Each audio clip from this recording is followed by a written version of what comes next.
This is the Benjamin Zulu Global. Welcome our viewers from all over the world to the home of the Heartmans. We're converging to learn together because when you know better, you can do better. And a better life is what we all want. Better work life, better family life, better personal life. Benjamin, we really had a wonderful conference. It was fantastic. So well attended. Let me just read some of the feedback that is coming through. Someone is saying, I almost cried, but I held. Thank you, sir. Thank you for even being vulnerable to telling us some of your life stories. We go through so much, yet no one talks about such. I felt whole and realized it as well. God is with me and with us. God loves you, Benjamin. May God keep blessing you. It was a wholesome experience, and your team too. May God bless your team, Lily, Bramwell, and the rest. God keep blessing you all. That's amazing. Someone is saying, kindly pass my warm regards to Mr. Benjamin Zulu for an awesome event. You can also advise him, maybe in the future, God willing, he can set up an event like that for men only. Okay, all right. There's demand. There's demand from the men. Yeah. Someone is saying, thank you so much for the virtual conference. It was very insightful. I'm looking forward to many more conferences to attend. I've really learnt a lot. I've noted a lot and ready to continue applying them in my life. Benjamin, thank you for such teachings which you have put into my life. I can proudly say, since I started watching and listening to your teachings, my life has really changed positively. May God continue giving you more wisdom and long life to you, your family, and your team, and all of us. I love that. That's some of the feedback that came through. You can put some of the feedback in the comments down below if you were at the conference, just so that we can celebrate together. I think this was a testimony or an evidence of the new mood there is in Africa. Because we had people coming all the way from Uganda. We had an online group that was coming from all over the world, Australia, Canada, South Africa. That is from one end to the other end. Yeah. And what was the conversation? How to grow yourself, grow your love, grow your money, how to expand. These are self-development conferences. And one lady who is also a psychologist based in the US, she was also in attendance. Wow. She came in private and told me she did not expect these kind of meetings normally are not vibrant. Yeah. You know? Yeah. When it's a psychologist, a lot of people are not enthusiastic. Yeah. And she said also many times they don't remain attentive the whole day. Oh. People usually attend to the first session. The other ones, some are going away, are tuning out. Oh my. And yet she said people are glued. They were glued. To pin drop. Yes. To the end. Yes.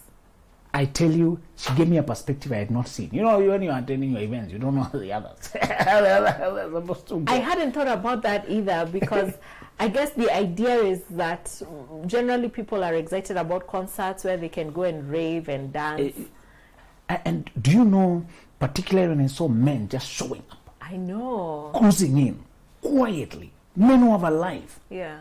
You know, sometimes you think only when a man is collapsing. It's only he reaches for help. No, these were men with jobs who had post that day, and I saw people. Some people came so early, early.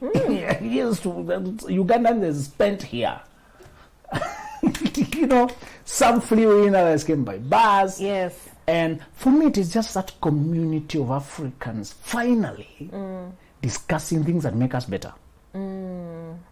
Previously, family meetings were associated with a crisis when there's a problem. Yeah. The African conscience was not about better when there is no problem. And these conferences, we attend them when it is corporate.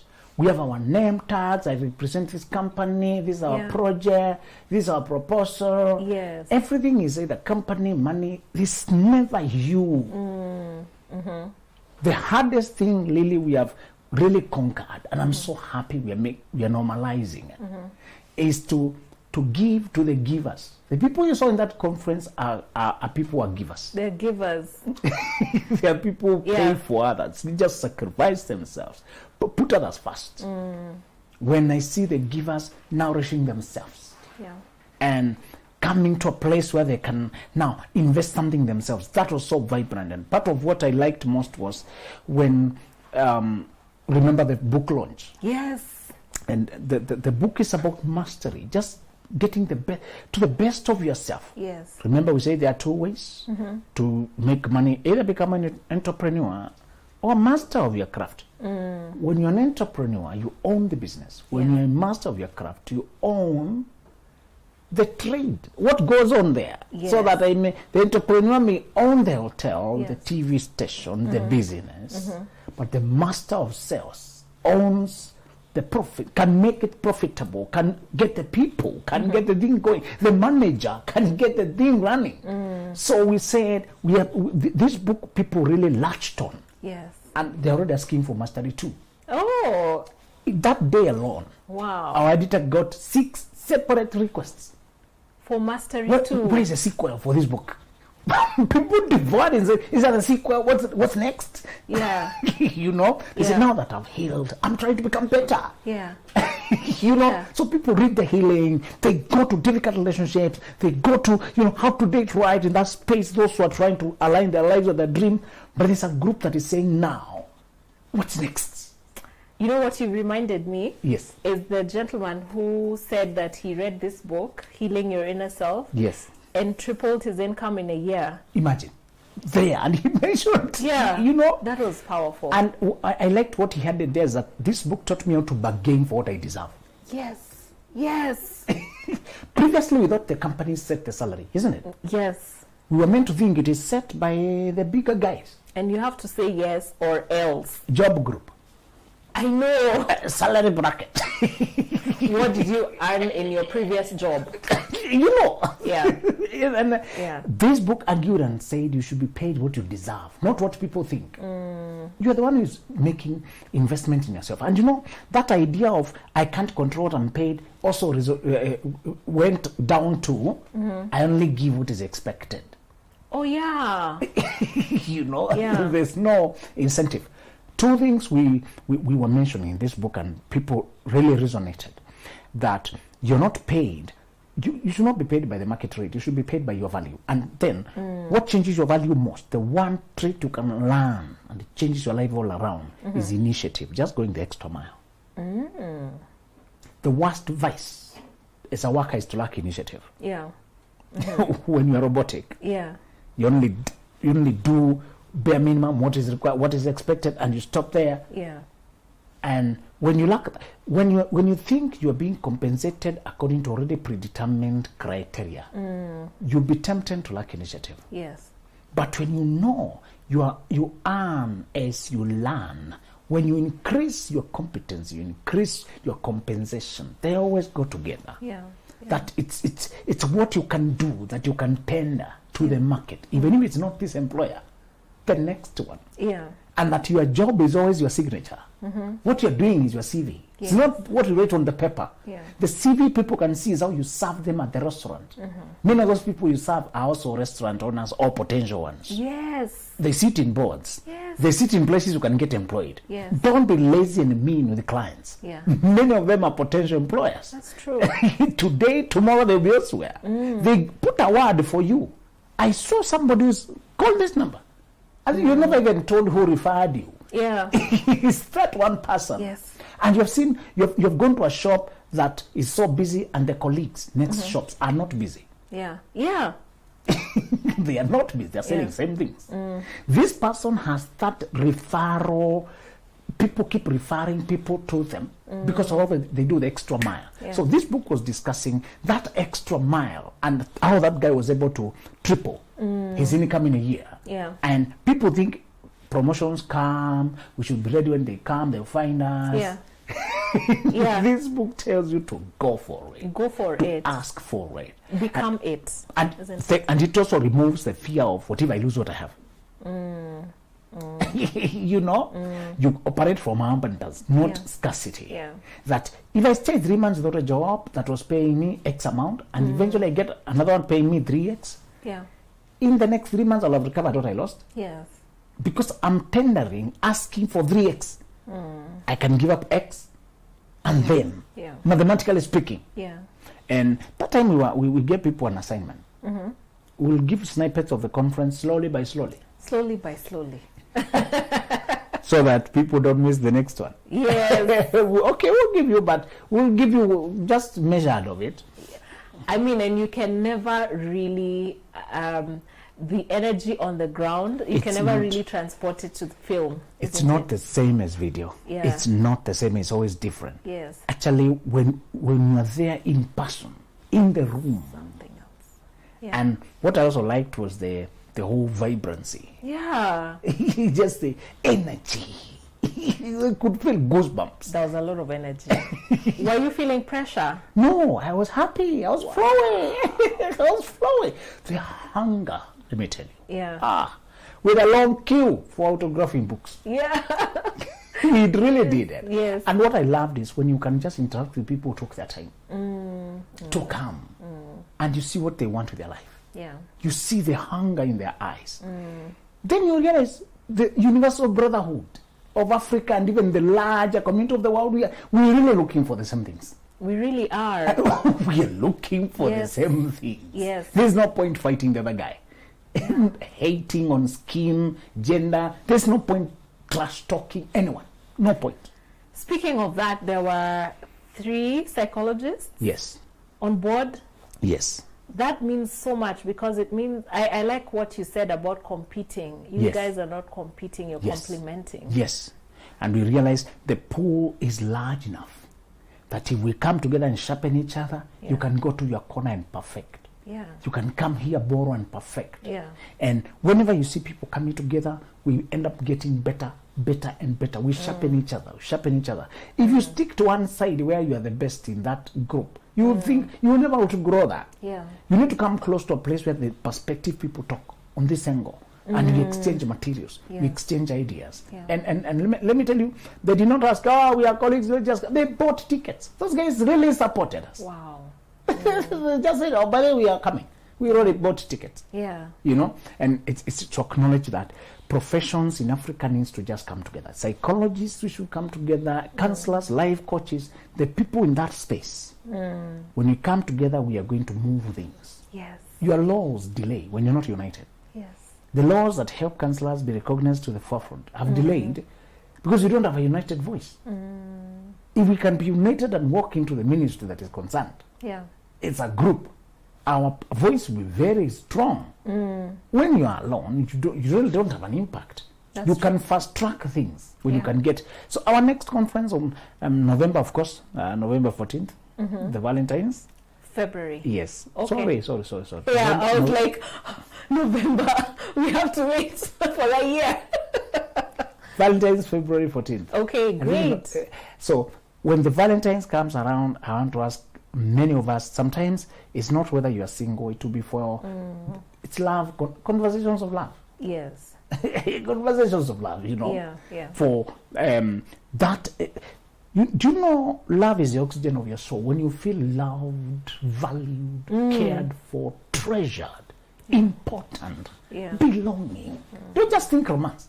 Don't just think, because sometimes I don't have anybody. Why should I go? Team single. I'm single. You need to belong. You need to feel like you have a home. Yes. Part of what I will be emphasizing that time, and I'm hoping all of us now can learn to normalize conversations of love in Africa, because we're supposed to shy off. Africa we are shying off. If you said you're looking for love, you appear desperate. And yet we all want love. We all want it. But let's not talk about it. Let's not discuss it. Just act like. Therefore, we end up not informed. Yeah. We do it by impulse. We make decisions that cannot sustain us. So part of what I would like us to really delve into when it comes to love is to learn to build an ecosystem that is full of vibrancy. When you say I came that they may have life and have it in full, tells you the fullness of life is vibrancy and joy and peace. And the funny thing with the peace, it is never a gift. It comes after war. What does that mean? Remember that quote that never assume that a man of peace is inexperienced at war. People don't leave you alone until you teach them that you can't be joked with. That's what we are calling war. When you think by being nice, people give you peace. You just end up losing every time because they take away from you. Yeah. Because you look docile. Yeah. You look unable to defend yourself. Love is for fighters. People can say no to the wrong people so they can protect the right person. Hey, that's powerful. Yes. We have associated love with just lovey-dovey petals and roses. Yeah. Learn to date only warriors. Person who can fight off and say even their own feelings. Sometimes when we explained that, it was a conversation online, telling them what wars you must fight to arrive to peace and love and happiness. You are saying all people who are successful in their careers, successful in their communities, successful in their jobs, have suffered losses, have endured periods of solitude while things were sleeping away. People were leaving because you can no longer just be taken advantage of. You can't just be kicked around anyhow. You can't be just used. Yeah. That warring with your feelings, to be bored and be true to yourself, to be aligned authentically, speak what you think, stand by your values, speak your truth, stand by your principles. That is war. The world does not want that. The world wants you to be told, yo, come with the person, you have graduated, marry now. I know, and you've given me a eureka moment there, because I think we've also associated war with bickering and blows and action. But sometimes someone can be at war but appears to be still, just because you're saying no, you're restraining yourself. Yes. Yeah. You're in a state of disagreement. Yes. From society that wanted you to comply. That is so powerful. It's just a state of disagreement. And they keep pushing. They keep nagging you. They threaten you. So you don't respect us as parents, our elders, we're giving you advice, you're not following what we're saying. And the year goes. And even Christmas is very weird. I know. Christmas. You know, people say there's a song about Valentine's is coming. You know that song? Where is your boyfriend? Oh, okay. But I think there should be a song about Christmas is coming. Yes. There's so much going on. Glances, stares, questioning, doubt, and children tell you what they had. Auntie was asking whether children don't know, right? Yeah. They report to you what is going on. Yeah. Auntie, did you come in someone like who? I had and this is that Christmas. Yeah. Some people dealt with only one Christmas. Some of us. Yeah. It was like 5. Until people gave up. Do you know, by the way? Some of us, they asked until they got tired. They accepted the idea we might be weirdos. Some of us decided we are not straight. They really needed something to conclude. Oh, maybe he's going to become a priest. You know? Yeah. Some of us learned how to sneak. You really learned how to lie low-key. But the village is so deceptive, because I'm sure you were in your 20s, isn't it? Yes. Yeah, it's not 40. There are people married at 18. Yeah. When you're in your 20s, you're single, you're weird already. I know, it's like you're 40. You're weird. Yeah. So, and other communities that are not in the village, they are in places where you have spent time. And people know you. Could be the group you came from college with, the group you stayed in this church with, this place with. And they got entitled to an opinion about what you should be doing, okay? Yeah. Familiarity brings a lot of entitlement, eh? Yeah. It's like they have seen you move and they... So what I'll be guiding people about is stop expecting love to be roses. It's the naivety of jumping into love and starting thinking, oh, it's lovey-dovey, before you have waged your wars. So we're saying you need to marry warriors who are coming from war, who have wrestled their feelings, learn to tame their emotions. Don't be marrying this person. Oh, they just got pregnant, that one. They just made that one pregnant. Oh, this lady had a child with this one. This person has not fought their sexual urges, and you're trying to marry them. Even the one that broke up with me went to be with someone else, and now he's trying to get back with me. This person has never waged war Exactly. on their feelings. Yes. You are saying, marry warriors. Love is opposed by this world. This world tries to kill joy, to kill happiness, kill love, to kill everything. This world wants to make it a desert of just suffering. Yeah. It's a general conspiracy, a gravitational pull of sorts, just to pull good things down. Oh God. So happiness is not natural. Okay. Fight for it. This world is corrupted. So for you to have vibrancy and love and peace, you must be capable of war, and you're proof that you're not to be played with. Otherwise, if you're just two nice guys, happy, somebody will come there, throw words, throw hatred, throw malice. You post your things innocently, and hate comes from just another direction. to throw bile. Yeah. If you're not a person of war, you will not have a fenced garden of love. Benjamin, today is raining points and wisdom. That's what I'm hoping we can discuss now when we meet in February. That what does it take to really have lasting love? It's not just niceness or lovely, romantic, because men, we are being deceived. To think if she's glowing with all this love, but she has not waged war against her own relatives who are hateful. Not all relatives are hateful, but we always have characters there. In the larger scope of your family.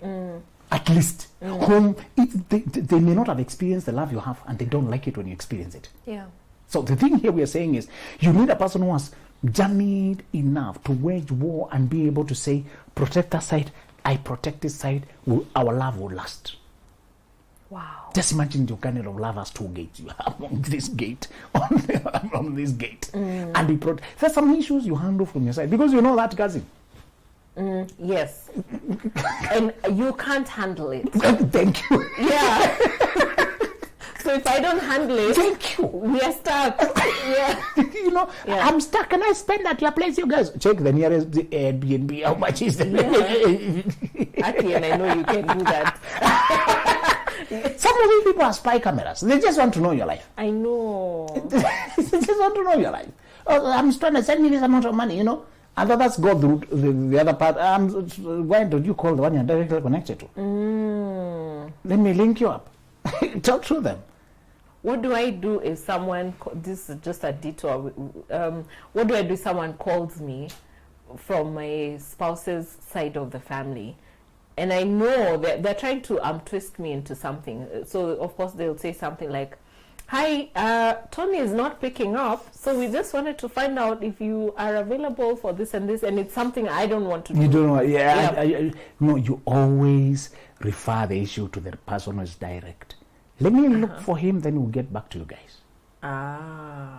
Okay. Always make sure we make decisions between us. Don't allow a crack.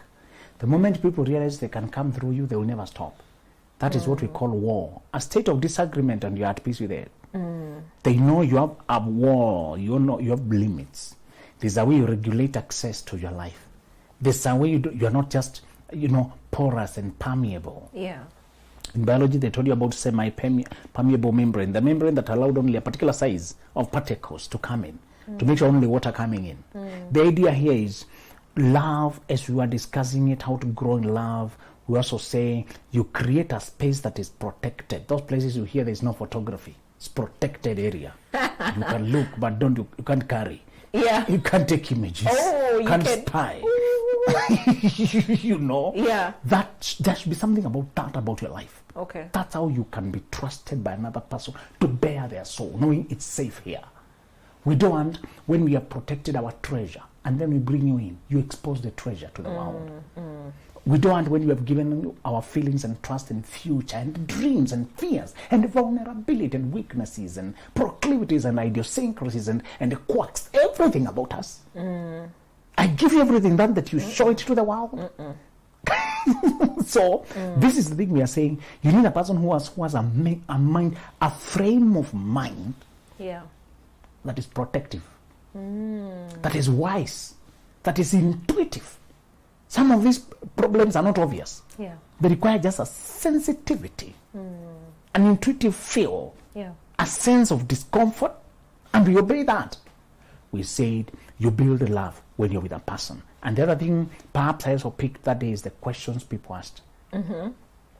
And the questions that were very touching and very practical on how to deal with people who are bullying you at the workplace. And we said you spend so much time in workplace. It's a book, Toxic Relationships, that I really discussed that. Yes, this one.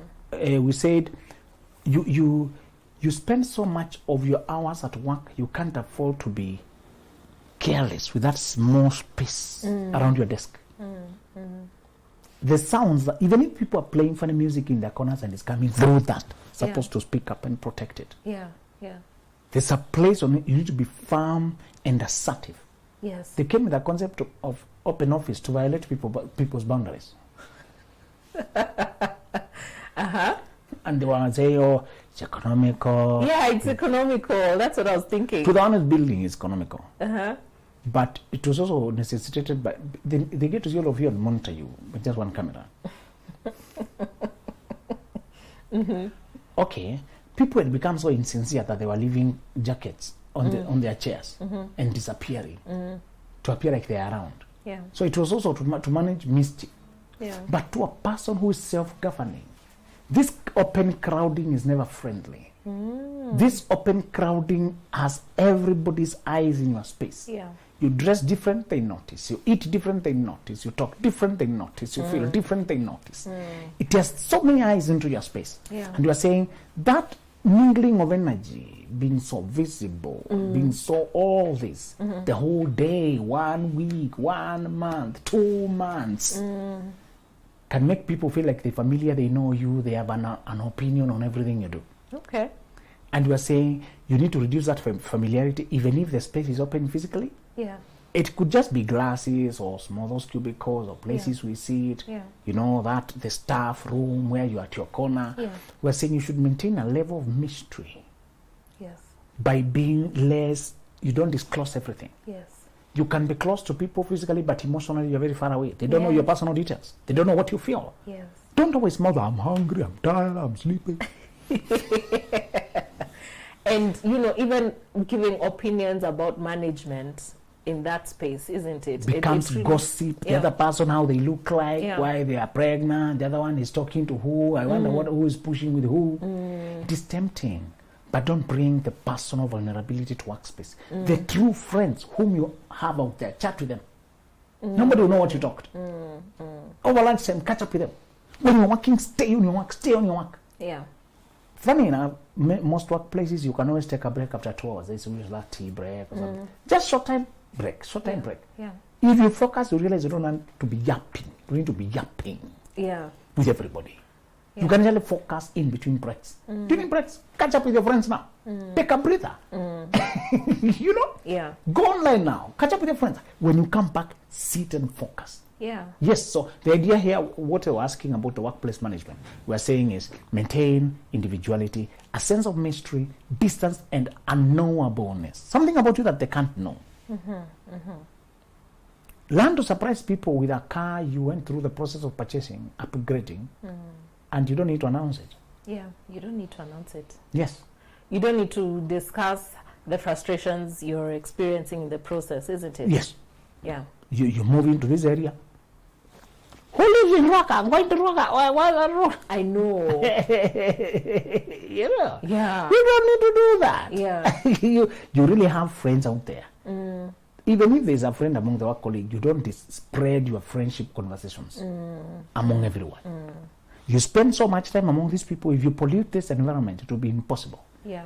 Do you know when you hold back and keep your life low-key, you'll watch scandals unfold. Yes. You'll watch fires, people cooking up storms with gossip. Yeah. You'll see people being roasted by being restarted. Yes. You'll be seated there when they're trying to sort cases with HR.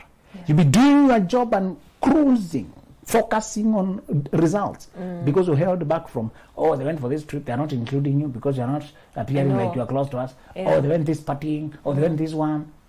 You don't have to be in everything. Yeah. You can be in those things that are not that are energetically healthy. Exactly. But if it's all about work husbands and work spouses, Yeah. if it's all about this treating this, who is winning, who is driving, who is all that, you just hold back. They'll just laugh at you, look at you funny for 2 days. When you enter the office, they keep quiet. No problem.